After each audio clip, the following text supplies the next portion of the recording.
Welcome to ETV prime. మేమేమనుకుంటే అది చేసి తీరతాం అనేటువంటి ధోరణిలో చాలా పంతంగా ఈ కూటమి ప్రభుత్వం ఎవరి మాట వినం, మేము లక్ష్య పెట్టం, ఎవరి సూచనలు పట్టించుకోము అన్నట్టుగా సాగుతోంది ఈ పరిపాలన. ఆర్టీసీ దశాబ్దాల కళ ఆర్టీసీ ప్రభుత్వంలో విలీనం చేయాలని, దాన్ని జగన్మోహన్ రెడ్డి గారు ఆ కళని సాకారం చేసి ఎంతో మంది ఆర్టీసీ కార్మికులకు ఆయన చాలా ఆనందాన్ని ఇచ్చినటువంటి సందర్భం అది. కానీ మళ్ళీ ఇప్పుడు కూటమి ప్రభుత్వం రాగానే వాళ్ళ ఆనందం రెండేళ్లలోనే ఆవిరైపోయింది. ఇప్పుడు ఆర్టీసీని ప్రైవేటు పరం చేసే దిశగా చాలా తీవ్రమైనటువంటి ప్రయత్నాలు జరుగుతున్నాయి. ఆల్రెడీ ఆర్టీసీ ఎండి బాలసుబ్రహ్మణ్యం కూడా ఆయన తేల్చి చెప్పడం జరిగింది. ఆర్టీసీ జేఏసీ చర్చలు కూడా విఫలమైనట్టుగా మనకి వస్తున్నటువంటి సమాచారం. కార్మికుల ప్రధాన డిమాండ్లని బాబు సర్కారు తిరస్కరించినట్టుగా తెలుస్తోంది. ప్రైవేటీకరణ వ్యతిరేక డిమాండ్లను పరిశీలిస్తాం అని కూడా ఎండి బాలసుబ్రహ్మణ్యం చెప్పలేదు. ఉద్యోగుల సర్వీసుపై డిమాండ్లను సర్కారు దృష్టికి తీసుకెళ్తాము అని మాత్రమే చూచాయిగా చెప్పారు. ఆర్టీసీ పరిరక్షణ ఉద్యమాన్ని ఉధృతం చేసి తీరతాము అని చెప్పేసి జేఏసీ ప్రకటించింది. ఆల్రెడీ ఉద్యోగ జేఏసీ ఎవరైతే ఉన్నారో ఆయన బొప్పరాజు వెంకటేశ్వర్లు గారి ఆధ్వర్యంలో అది కూడా చాలా తీవ్రంగా ఉద్యోగుల యొక్క సమస్యల మీద పెద్ద యుద్ధమే ప్రకటిస్తున్నారు. వాళ్ళు ఉద్యమ కార్యాచరణ త్వరలోనే ప్రకటిస్తామని కూడా వాళ్ళు కూడా చెప్పడం జరిగింది.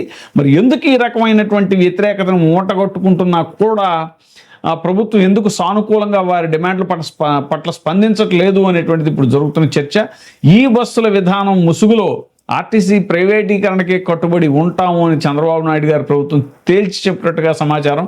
ప్రైవేటీకరణపై ఈ ప్రయత్నాలను అడ్డుకునేందుకు ఉద్యమిస్తున్న ఆర్టీసీ ఉద్యోగ సంఘాల సంయుక్త కార్యాచరణ కమిటీకి ఈ మేరకు స్పష్టం చేసింది ఆర్టీసీ యాజమాన్యం.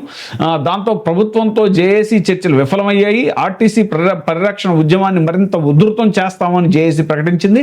ఆర్టీసీ ఎండి ఎన్ బాలసుబ్రహ్మణ్యంతో జేఏసీ ప్రతినిధులు విజయవాడ బస్ భవన్లో సోమవారం సమావేశమయ్యారు. గతంలోనే సమర్పించిన పలు డిమాండ్లతో కూడిన విజ్ఞాపన పత్రంపై చర్చించారు.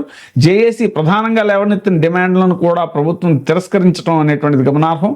కేవలం ఉద్యోగుల సర్వీసులకు సంబంధించిన సమస్యలను అది కూడా ప్రభుత్వం దృష్టికి తీసుకెళ్తామని మాత్రమే ఎండి బాలసుబ్రహ్మణ్యం చెప్పారు. ప్రైవేటీకరణను అడ్డుకునేందుకు జేఏసీ లేవనెత్తినటువంటి డిమాండ్స్ని పరిశీలిస్తాం అని కూడా ఆయన చెప్పకపోవడం అనేటువంటిది గమనార్హం.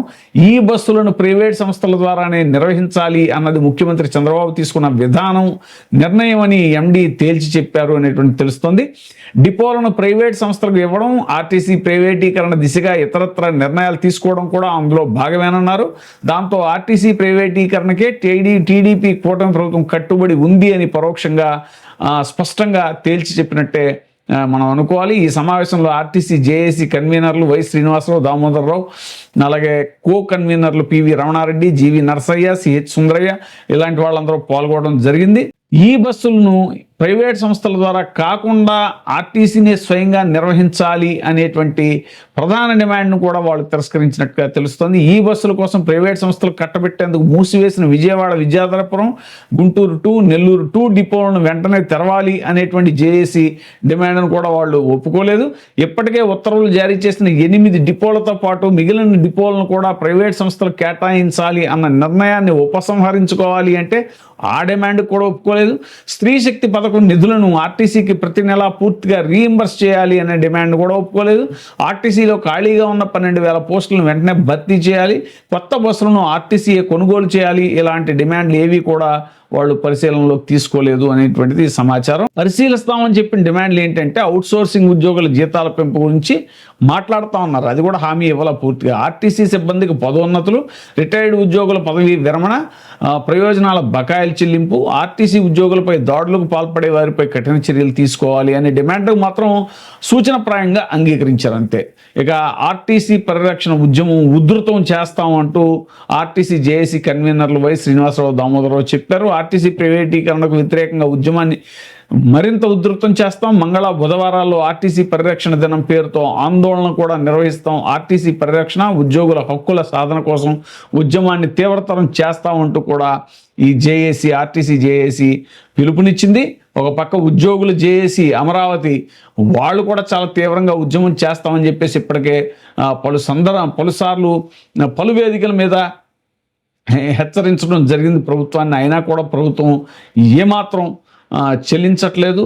చెమకుట్టినట్టయినా లేదు. కాబట్టి చాలా త్వరలోనే అటు ఉద్యోగుల జేఏసీ కానీ, ఇటు ఆర్టీసీ జేఏసీ నుంచి కానీ చాలా తీవ్రమైనటువంటి ప్రతిఘటన, అలాగే వ్యతిరేకత ఈ ప్రభుత్వం చవిచూడక తప్పదు అనేటువంటిది ఇప్పుడు జరుగుతున్న చర్చ.